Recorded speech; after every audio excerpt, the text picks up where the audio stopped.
Welcome back to Just Curious with Sara. Now, if you're a new parent or an experienced parent or anywhere near parenting, you may want to listen to our next guest. Developmental psychologist, parent educator, co-founder of both Mount Sinai Parenting Center and Seedlings Group, host of Raising Good Humans, an amazing podcast, and a mom herself. Please welcome Dr. Aliza Pressman. Thank you for being here. Hi. I'm so happy to talk with you again. And I think it's funny because what you do is fascinating to me, the whole study of psychology, but your special lane. Every day I'm a parent, you become more of a saint to me.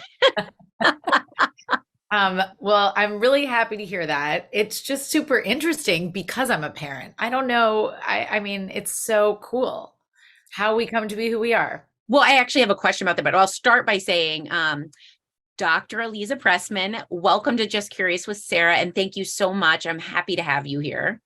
Thank you so much for having me. Truly. Now, with all your accolades, studies, education, you clearly were interested in what you're doing well before having children, correct? Yes, weirdly. No, that's the part is how and why did you end up in this lane? I mean, the short story, although this may be hopeful if a young person is watching this and doesn't have kids and I failed Psych 1 in college. Like the only F I ever got was in Psych 1. So, and then I got my PhD in developmental psychology. And of course, in graduate school applications, that was a funky essay to have to explain what happened, but I definitely did not know that this is what I was going to do, or I wouldn't have been so irresponsible, like choosing that one class where I was like, forget it. Just who cares? It's never going to matter. And but yeah. Well, I want you to finish first because I have a follow-up to that. Well, so then a few years went by and I was actually volunteering with kids and I was trying to do theater games with them because their mothers were in with therapists because there were domestic violence issues and poverty and just terrible things that were going on for the parents, for the mothers in particular. And I was just playing with the kids. And then I heard there was the whole field where you could work with children through drama therapy. And it happens that in order to do that, because I had failed Psych 1, I had to take 4 psychology sort of general classes in the different arms or branches of psychology. And one of them was developmental psychology, which is essentially how you come to be who you are and change over time from birth through the whole lifespan. And I was like, oh my God, this is fascinating. And that was it. It absolutely is fascinating. I feel like aside from people who fail Psych 101, I feel like everyone takes a Psych 101 and is like, I'm going to be a doctor. Totally. I was the opposite, but it's so true. Usually you're like, whoa, this is so cool. So fascinating. And one thing I've always said, and because you're a mom and a doctor, I actually said that becoming a mom, and it took me looking back on it the first time, I always say 0 to 1 was the hardest part for me. And the more I analyzed that, I realized that the birth into motherhood was so much more transformational than what I kind of more expected in the birth of a baby. Can you explain that? I mean, it is just so true. Like we're born as parents day one at the same time as our babies are born, but expected to be full-grown adult parents. And it's so true. What you just said is I think it's such a universal experience that we're like, hold on a second. Yeah. I'm supposed to be a fully realized human being and so aware of my own self, so self-reflective, so confident that I can grow a human, like I did it and this is it. It's so enormous. And then you start to think about what your experience was, whether you remember your early experiences or you go into a little bit later into childhood where you actually remember. And it's so interesting how that takes hold of you in a different kind of way, particularly if it hadn't occurred to you before. Because why would it? Well, I think we also tell women specifically, more so than men, you'll have instincts, you'll know it's your child. We kind of pump us full of that. So when you don't, even though that's probably more normal, you're like, something's wrong with me. Like, It how do I is. do this? Yeah, it's really actually such a weird message because, of course, we all have what it takes to be the parent that we're supposed to be. We've all got it. So, in that sense, yes, our instincts are in there, with the exception of folks who have experienced things that have made it so that their instincts are not something to listen to, the kinds of early traumas that maybe make you have to go against what you would naturally do. But even if you had the most delightful, easygoing childhood and you just have really paid attention, why would we know what, like, it is so kind of misogynistic to say that we're supposed to just kind of come, like today I'm a mother and I just know what to do. And so then you have that secret shame of, I don't know, like other people Yeah. know how to do this and I don't. But actually, you're absolutely right. The majority of us are like, and by the way, by the time I had babies, I was theoretically an expert, and I still was like, "Ugh, this has nothing to do with that."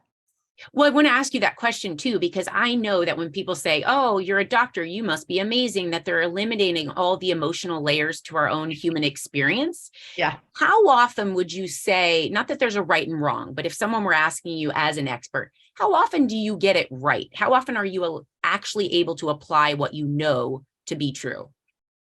More often than not, and That's not a bit great. more. And not a bit more.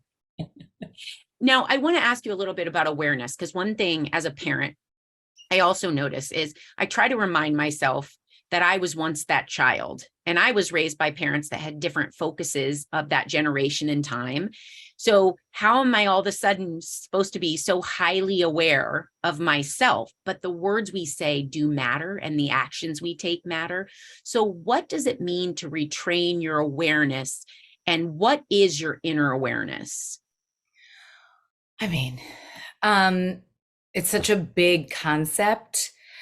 I think if you can get it to, thinking of awareness and this as mindful awareness, paying attention with intention and an open heart, meaning a non-judgmental, nasty voice. We don't want that. But just paying attention to what's going on in that present moment with yourself, then you're able to be available to the little people in your life and everybody in your life, the relationships in your life, because you're like, I'm feeling the air on my cheeks right now in this moment. I'm feeling my feet on the ground. Like, this is how my stomach feels when I hear somebody raising their voice. Like, you have a sense of who you are and where those feelings are coming from, whether they're in your body, in your imagination, connecting your body and your mind so that you can be there. And that is all awareness is paying attention. Okay. Like a mindfulness of presence. It really is. And again, just more often than not, because of course, if we're always present, we would be, there's Jack Kornfield, I think, says this, a beautiful mindfulness psychologist, but you'd be a dog. Yeah. Yes.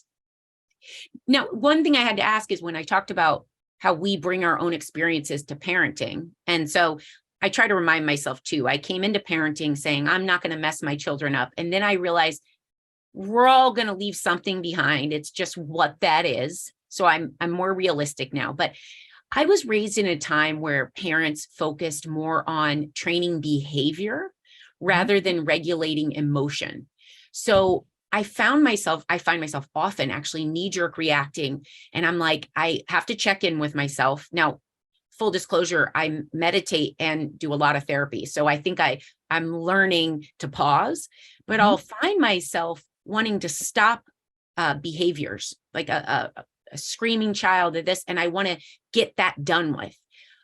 How do we find that balance of training behavior? Because it's important for kids to know certain behaviors while also addressing the emotions that are causing that. First, just a sigh of relief for everybody that you're acknowledging this, because the extremes that we get into in the noise of the parenting world, which by the way, I'm part of, but it still can get quite noisy. And then you go, oh, I'm not allowed to even expect behavior as a thing that's just like quick.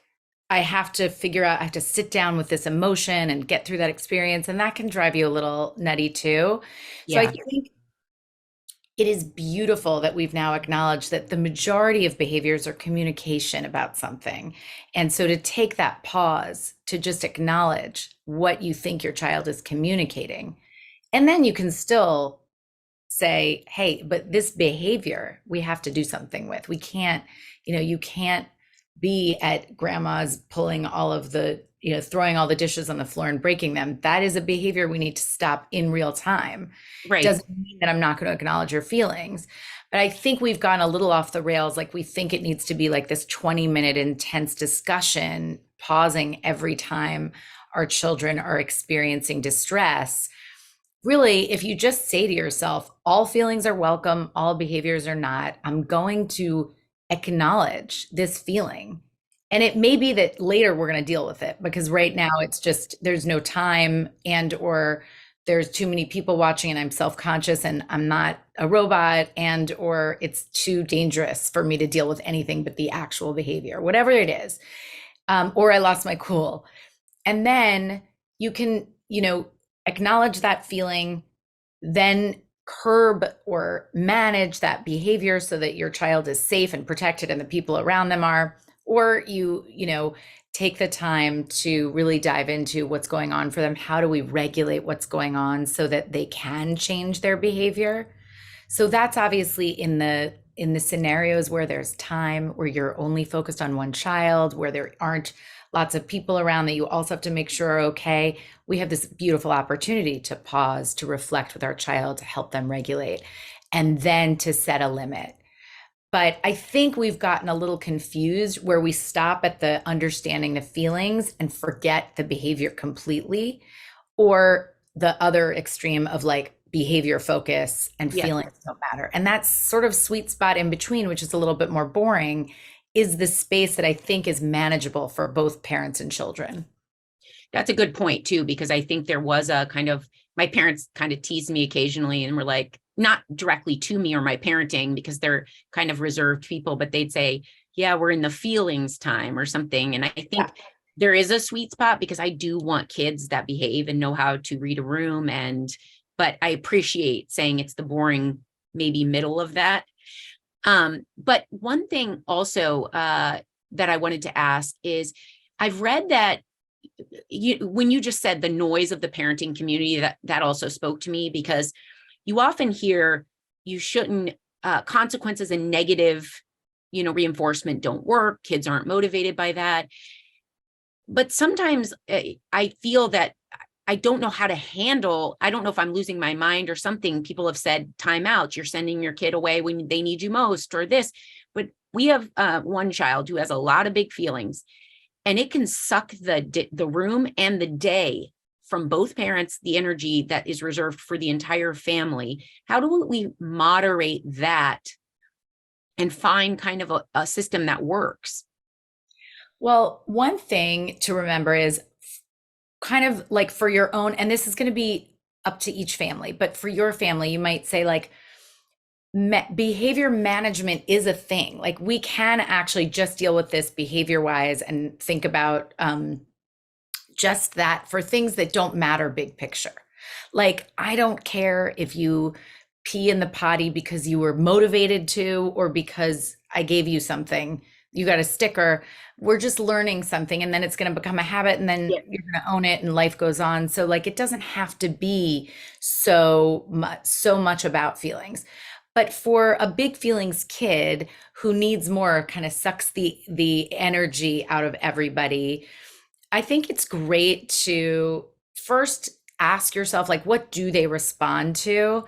And what are the shortcuts to that? And sometimes you're going to have to say, okay, we have 3 kids. This is about what we can handle for this child right now, and we're going to do it. And then it's going to get uncomfortable.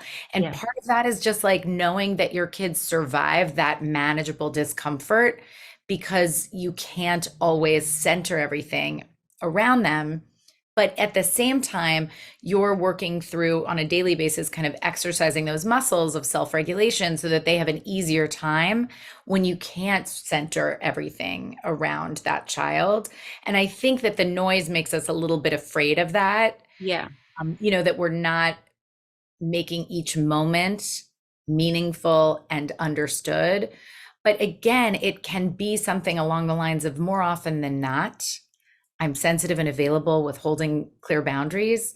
And the rest of the time, it's forgivable. And in fact, you could argue that most of the time it's beneficial because you've done something, maybe you blew it, and now they get to experience that you're not perfect either. And the only other thing I would say about consequences is that punishment doesn't really work. There's, lots of evidence to show that punishment doesn't really change behavior. But consequences, if they are either natural or logical, may in fact help behavior quite a bit. But that just means that they have something to do with what happened. This is a very old kid one, but like they dropped their phone, it broke. That is a very natural consequence. You don't have to do a thing. They don't have their phone anymore. They're going to be bummed. And it's a manageable stressor. It might not feel manageable to them, but you don't have to fix that. It happened because they weren't responsible, and it is what it is. It's a lesson learned, and it probably will help them. And a logical consequence is like, something that makes sense to what happened. Those things also help kids understand over time, but they're not the majority. The majority of behaviors don't change because of that. But that's totally appropriate, which is different than you were mean to your brother, you're not watching TV for the next month. Okay, you actually just sparked something, because in my head, before you gave the example, I thought, okay, I don't know if I understand that. But one thing we forever would take away is the treat at the end of the day. You're going to lose your treat. And it didn't work. And oftentimes when they lost it, it became a back and forth for half a day about, could I earn it back? Could I do this? So I get that that's a negative consequence, or like a punishment. But one thing I realize is we're often trying to break up the three kids, because the two boys, who are the bookends, are a lot. And tell me if I'm correct here, not a natural consequence, a logical consequence would be you're going to lose the privilege to watch TV next to your brother and sister if you're going to tease them. Totally natural. If you're sitting there watching TV and somebody's like clocking you, a natural consequence is this is not for you. Like your body's not up for this. So thinking of it always of if it makes sense in the moment. Yeah. Okay. Yeah. And then you can still honor their feelings. Like that child might be really disappointed that they couldn't get hold of their body. And you're not saying you're a bad kid. You're not saying your body is totally out of control. You're just saying, like, right now in this moment, this isn't what anybody can handle. Like, everyone deserves to have their body autonomy and respected. So I can't have you here. My job is to make sure everybody's not touched. Right. Well, and you also, you wrote recently about anxiety on your social media. And when I think about coming to parenting, all these examples are almost in a vacuum, because simultaneously, myself as a parent and my husband, we've had a day and we have our own issues and our own blind spots. And I deal with anxiety and some diagnosed OCD. And oftentimes I get myself kind of in a pretzel trying to figure out, am I passing it on? Am I doing something wrong? But your kind of addressing of anxiety and how it can be a good thing really made me feel a little less kind of ashamed. So why is anxiety good to experience at times? Well, for one thing, we would not survive as a species. Like, I just read something that was like stress-free parenting. And I was like, what? Who could have stress-free parenting? Who could have stress-free living? You can't survive that way. We need stress and we need anxiety, because it tells us what we care about. It's information. It's another feeling. It's not everything, but we get anxious about anxiety and feel ashamed about anxiety. And that, I think, tying us up in pretzels is what kind of stops us. But if we could say, what's my anxiety telling me? Okay, it's telling me this is really important to me. So how can I channel that into something that's adaptive to move forward and motivate, versus something that stops me and I'm like, I can't function. And so that's the thing about anxiety, that it can be this superpower that moves you and tells you how you feel. But if it gets too off the rails and you let it run the show, then it becomes a problem. And one of the things that's cool about anxiety to just remember is, especially if you're worried about passing things down to your kids, is like, think about all of the things that you have done in your life that were motivated from some of those those fires under you. And then think about like when you see your kids feeling a feeling, any feeling, joy, when they're laughing hysterically, you're not like, oh my God, they're going to laugh forever. This is great. That's, You yeah. know? And it's the same with anxiety. Like they're not going to feel this hard feeling forever. So if they can learn to get through it, well, you have just handed them a gift of a lifetime. Now I have a question of my own, but then we have a couple viewer questions. One of my questions is, most of my parenting existence is kind of walking the line, trying to find the middle. And one of them is, how do you thread the line between calming down fighting and bickering between siblings and also allowing them to grow their own problem solving skills? Like, where do you find the line to step in or to allow them to figure it out? Well, I mean, the first thing is probably just deciding where you are that day in terms of energy and, what you've got in you. And the second is like when, maybe first before that is safety. Like if everybody's body is safe and you don't have it in you, it's not your problem. Okay. So, like, yes, there's time for emotion coaching and being there to help them communicate better and give them tools to problem solve. But there's also, once they are at an age when no one's body is going to be damaged, when they have the self-regulation to have roughhoused enough that they know when it's like, uh-oh, like we've gone too far, and they stop themselves, then you don't have to participate in those moments. Okay. If you're a witness, I mean, the other thing is like, what if your kids are in the other room, they're being very loud and you're on this Zoom and their bodies are safe. So you could just keep going, but it's actually interrupting your Zoom. Maybe you get up and you say to them, whatever is happening here needs to happen in a way that I can't find out, or I will be doing something about it because it's interrupting my work. Right. So I think there are different ways to deal with that. And as long as everybody's body and emotions are safe, like there isn't a real power dynamic of bullying, Yep. then you can be a little bit more hands off over the years. Okay. And while checking in, you can have family meetings every week and just kind of go through like, all right, this was what was going on this week? Because there was just a lot of bickering. Let's figure this out together. And what can we do? And what are some safe words? And that's when you can problem solve. But that way you get out of the, like, I'm constantly in there. Well, one thing I keep hearing you say that actually is really refreshing as a parent is pretty much, you don't have to choose every moment. Like, take assessment of where you're at and choose your moments, because they'll still be more than not, and that's fine. Yes. Now, a couple questions from viewers. Someone asked, how do you combat the toddler phases? That feels like a loaded wrap it all up in one answer. How do we combat the toddler phases? I think the toddler phases is definitely a good time for our own deep breath when everybody's body is safe before we do anything, because it's a very, it's a long, long marathon. So this micro moment is not a thing. All feelings are welcome. Acknowledge that child's feeling, and then curb, all behaviors are not welcome. So you can set that limit. And also, toddlers need a lot of help self-regulating. Their bodies don't know what to do with their feelings necessarily, and their feelings don't know what to do with their bodies. So finding their passcode to their kind of internal alarm system is really helpful. And they typically need co-regulation for that. Whereas older kids don't necessarily need direct, physical or just presence in those moments. So what does that look like? So let's say you're having a toddler, like a tantrum. How does co-regulating with them look? So co-regulating would be like, think of you're passing, like if your emotions are in a ball, you're going to kind of pass them the ball, but you're going to have put your calm in there. Now, you might not feel calm, which is why before you talk to your toddler and they're freaking out and they're super, super distressed, give yourself space to say they're not being chased by a saber-toothed tiger. That's good news. They're not being chased by something I have to mama bear protect for dear life. They're having a feeling. Okay. They can survive this feeling. which means I can take my breath and I've said those words. And now you're out of that fight, flight, or freeze mode. And you can actually lend them some of your sense of there's no emergency here. I'm right here.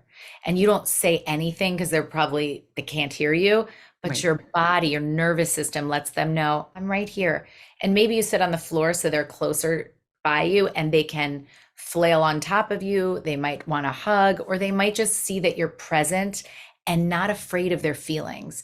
That's a key thing throughout time, is like knowing that your big feelings, your dysregulation isn't scary to the person who loves you. It's actually Such a safe feeling. I feel like a little kid hearing like you say that, like, that's okay. it's okay. Think about the people you go to when you're feeling feelings. And as adults, we don't have that many people that we show our ugly feelings to, like an ugly crying to or Yep. anything. But those people, the reason that you are safe going to them is they can handle them. I love that. Now, a question from a mom who said, how do you try, and this isn't me, but how do you spread attention between 3 kids and not feel guilty when you can't? I mean, I I feel don't like guilt's inevitable. you're going to feel guilty. So I would remove the expectation that you won't feel guilty and just add it to your pile of visitors that come by for tea, and then have it move along on its way. But you can, if you can carve out 10 minutes a day alone with each kid, just sitting or running an errand or whatever, but just some special time, that is it goes a long way. If it's not realistic every day, maybe it's once a week, they each get this particular 10-minute window of alone time. Now, someone without 3 kids might be like, I think 10 minutes is manageable, but somebody with 3 kids is maybe thinking, how am I going to do 10 alone minutes? Right. And so, but finding like a little bit of focused attention where there's no agenda, you're just like there and you Yeah. name it, can really help. And then also, one of the ways to alleviate some guilt is to remember a perfect parent who's always available and always paying attention is a very confusing message about the reality of being a person. That's a good point. Like who's that and who's living that life? And if you actually found somebody doing that, how would that child get launched into the world without being like, what is happening and why isn't everybody noticing me all the time? Right. That's actually, when you say it like that, I'm like, I don't even like the sound of that person.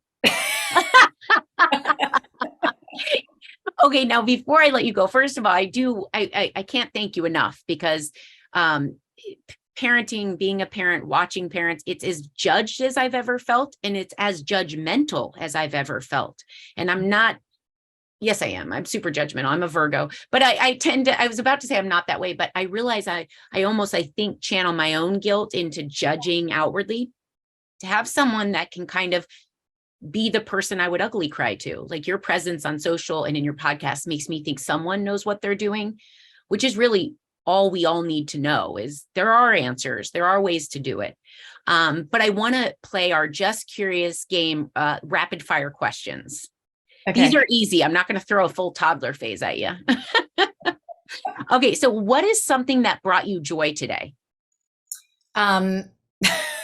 Meanwhile, I was thinking, like, it's such a cheesy answer, but just my daughter, like, instead of when I woke my daughter, my teenage daughter this morning, she like reached out to get extra time to cuddle instead of like telling me to get out of her room. She's about to turn 16. And I was like, it's a moment like that is so, I'm so desperate. I'm like such a desperate mom who, it's like the reverse when they're teenagers. So that gave me, it was like 2 minutes and I was just like, oh, this is amazing. Not cheesy at all, because it's those moments we do it for. That's beautiful. What do you wish you could tell your younger self? I wish I could tell my younger self that there's no way to plan. And it's kind of in those weird moments that you went in a different direction that some of the coolest stuff happens. What is one thing you wish you knew when entering into parenting? Um, I wish I knew that I could just I wish I knew there wasn't a right formula. What is one thing that gets you through the hard days? Um, I mean, I I gotta be cheesy again, but like my kids, Yeah. even if they're the hard days of it. Yeah, even if they're the reason, they're also the solution. Sometimes you just have to look at their baby pictures. That'll get you every time. What's on your bucket list? To learn how to cook something that my kids don't make it like the face of like, oh God, this is a chore to have to pretend to like this food. I'm a That's terrible cook. that's one lesson I started to, when they say when you're a parent, you'll start to feel things for your parents. I look back now at how much effort went into cooking, and I wish I never complained about a meal. But who has impacted you the most in this life? Um, I think probably my grandparents, and I don't even know, like physiologically, I think even my grandparents. Is it your mom's or your dad's? I mean, I would, Or all of them? it's kind of all of them, but my dad's parents were Holocaust survivors. Oh, And I really think there was a lot that not all good, but like a lot of um, kind of stuff in my system, in my expression of my DNA and all of that, that was deeply influenced by them, plus their personalities. And then I think on the flip side, because they were such a force, my grandfather's still alive, on my mom's side, my grandmother was this like other version of what it could be if you didn't have that. And the combination, they're just constantly in my head. wow. Wow. Lucky to have grandparents because I didn't grow up around mine. So when you hear that, I'm like, wow, that is impactful. Yeah. Now, last question. What is something you are curious about right now? Um, I'm really curious about, I have a ridiculous thing I'm curious about, and it's not that interesting, but I'm curious about this next phase. I'm really interested in what happens to us mothers after when our kids are getting a little bit older and our hormonal changes. Like, I'm Yeah. super curious about what happens in this second half of life that is not a conversation that anybody's ever mentioned to me. And I feel like it's interesting to have teenagers at the same time. So I'm super interested in that, particularly for women, because it just feels like it really hits you and you're like, wait, I did not get this memo. I did not get this memo that there would be many transitions in my life post children and everything that comes with it, both physiologically and also intellectually and relationship wise. It's kind of wild to me.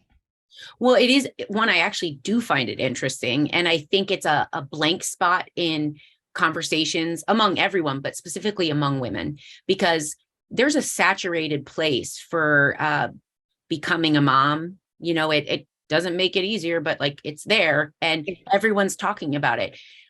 It's almost like women are sent to pasture afterward. Because what you're pointing out is interesting too. You could talk about just the physiological changes, and there's nobody talking about that. That's to even address some of that is new, but it's also just recently been linked when you look at parenting. For so long, we didn't talk about the emotional journey of the mom postpartum, whether it was depression, anxiety, postpartum care, the lack of it. So it doesn't surprise me that we don't link those together, but you're right. They're happening simultaneously. And it's just, there are more chapters for women. We're living longer. There's so much, we age differently. So I actually find that very fascinating. What you're saying is like, what does the next part look like? It's more, you know what it is? It's like I'm a little bit more ashamed. Like I'll come out and talk about the stuff that we know about or that I know about. But then when you talk about like these other chapters, there is a little bit of shame in there because you're like, well, that's acknowledging this putting out to pasture or not. And then it's also like when you read a novel as a mother or a father, I think something, and maybe this is me disclosing something that no one else goes through, but usually another thing that I would tell my younger self is like, your thoughts are never just like alone in the Super world. unique. Yeah. Yeah, like if you had it, someone else did. But I remember reading books and now identifying as the mother, not the protagonist. Yep. And I I'm was already like, there. right? And it's weird because you're like, holy moly. That like I've now shift how I can reread everything I ever read. I'm now looking at it from a different perspective, but how do I get back to being able to do both, also be the protagonist? Well, I think the more, by the way, we see people going through these phases and putting art out into the world. I used to think it was lame when the parents had like a love line, a Yeah. storyline, but it also wasn't vetted out. It wasn't stretched. It wasn't because there weren't people writing it. And Yes. now they are.